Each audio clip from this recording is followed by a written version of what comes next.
Welcome back to Reading with Miss Nickerson. Today we're going to read Disney's Tangled. Once upon a time, in a land far away, a single drop of sunlight fell. It grew into a magic golden flower that could heal anyone. In the kingdom, the queen was going to have a baby, but she was sick. The king sent his men to search for the magic flower to heal her. The king's men found it, and the queen was healed. The golden-haired baby princess, Rapunzel, inherited the power of the flower. The king launched lanterns into the sky to celebrate. One night, Mother Gothel, a woman who wanted to stay young forever, kidnapped Rapunzel to possess her magic. The king and queen searched and searched, but they couldn't find the princess. Mother Gothel had hidden her in a tower where she could keep her forever and use her magical hair to stay young. As Rapunzel grew, her hair got longer, and Mother Gothel used it to climb up and down the tower. Rapunzel was not allowed to leave the tower. Mother Gothel told her the world was full of wicked people. So Rapunzel spent her days with her chameleon, Pascal, waiting for the day she could go outside. She dreamed of seeing up close the lanterns that passed through the sky on her birthday every year. When it was almost Rapunzel's 18th birthday, she blurted out to Mother Gothel, "I want to see the floating lights. I have to know what they are." But Mother Gothel teased her and coldly told her that she could never leave the tower. Meanwhile, in the kingdom's castle, Flynn Rider, a great thief, stole the king's crown. He ran away from the guards into the forest and left his partners in crime, the Stabbington brothers, with nothing. After facing many dangers, he stumbled upon Rapunzel's tower. Curious, Flynn climbed higher and higher, but when he entered the tower, Rapunzel knocked him out with a frying pan. Twice. Rapunzel found the crown Flynn had stolen and hid it away in her tower. Just then, Mother Gothel returned and called, "Rapunzel, let down your hair!" Rapunzel was in trouble. Luckily, she hid Flynn and tricked Mother Gothel into leaving for 3 days. Then it was time to face Flynn. Rapunzel and Flynn made a deal. She'd give him the crown in exchange for a trip to see the lanterns. Rapunzel took her first step outside to fulfill her dream of seeing the lanterns up close. She cried out excitedly, "I can't believe it! I did this!" Unfortunately, Mother Gothel soon found out about Rapunzel's escape and plotted to bring her back to the tower. Meanwhile, Rapunzel and Flynn came upon a place called the Snuggly Duckling and met a band of ruffians. The ruffians recognized Flynn from a poster and wanted to turn him in, but she pleaded for them to return Flynn. "Haven't you ever had a dream?" Rapunzel won over the ruffians. They sang together and shared their dreams. Suddenly, the king's guards, led by Maximus, the captain's horse, burst in, looking for Flynn. The ruffians helped Rapunzel and Flynn escape through a trapdoor into a tunnel. They told Rapunzel to live her dream. Maximus led the guards to Flynn. Rapunzel and Flynn ran through the tunnel, followed by the guards and Maximus. The tunnel emptied into a dammed canyon. They seemed to be trapped, but Rapunzel used her hair to catapult them to safety.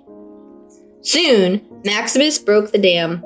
Rapunzel and Flynn took shelter in a cave to escape the flood of water, but boulders covered the entrance and water quickly filled the cave. Everything seemed lost. As the water rose, Flynn told Rapunzel he was an orphan named Eugene Fitzerbert, and Rapunzel told Flynn she had magical hair that glowed when she sang. Guided by her bright hair, Flynn moved the boulders and they found a way out. That night, Flynn and Rapunzel made camp and sat by the fire. But Flynn had hurt his hand during their escape. Rapunzel used her hair's magic powers to heal the cut. When Flynn went to gather wood, Mother Gothel appeared before Rapunzel and tried to convince her to go back to the tower. Rapunzel told Mother Gothel she had found someone and wanted to continue on her journey. But Mother Gothel laughed and told her to test Flynn's loyalty by giving him the crown. She reminded Rapunzel that the world was full of wicked people. With that, Mother Gothel disappeared into the woods. She met up with the Stabbington brothers, who were helping her get Rapunzel back. The next morning, Maximus charged into the camp after Flynn, but Rapunzel asked him to let Flynn remain free until her birthday was over. Rapunzel and Flynn finally made it to the kingdom. Rapunzel heard the ringing of bells and saw the kingdom bustling with life. She loved every minute of it and even got her hair decorated with flowers.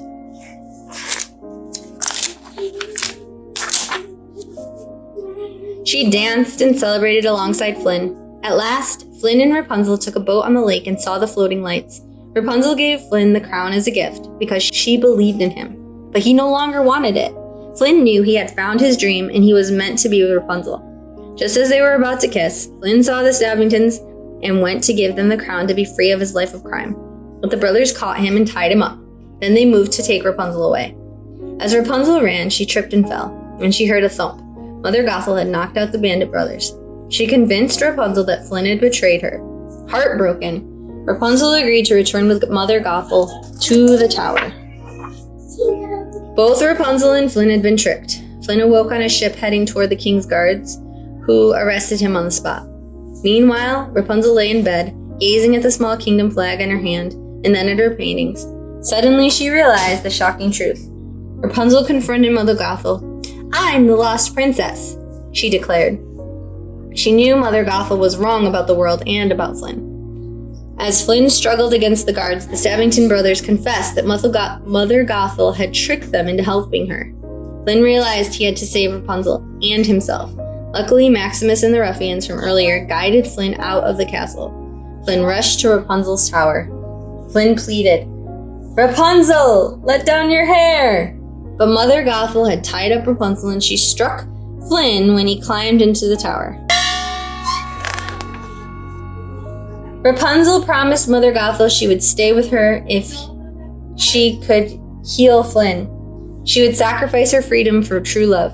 Rapunzel and Flynn were together for one last time. As she moved to heal him, Flynn cut Rapunzel's hair, which caused the magic in her hand to disappear. At the loss of Rapunzel's magic, Mother Gothel turned into an old woman and tumbled over the edge of the tower. With his last breath, Flynn told Rapunzel, "You are my new dream." And she told him, "You are mine." As Flynn fell quiet, Rapunzel cried over him. When a teardrop fell onto Flynn's cheek, the magic of her teardrop healed him. Rapunzel returned home to her true family and was able to be held by her mother and father. The queen pulled Flynn into the family hug, and Flynn felt for the first time that he had a home as well. With the lost princess returned, it was proved that dreams really do come true, no matter how big or small. Rapunzel finally saw the floating lights. Flynn found a true home, and the royal family was finally together again. Rapunzel led her kingdom gracefully, and she and Flynn lived happily ever after. The end.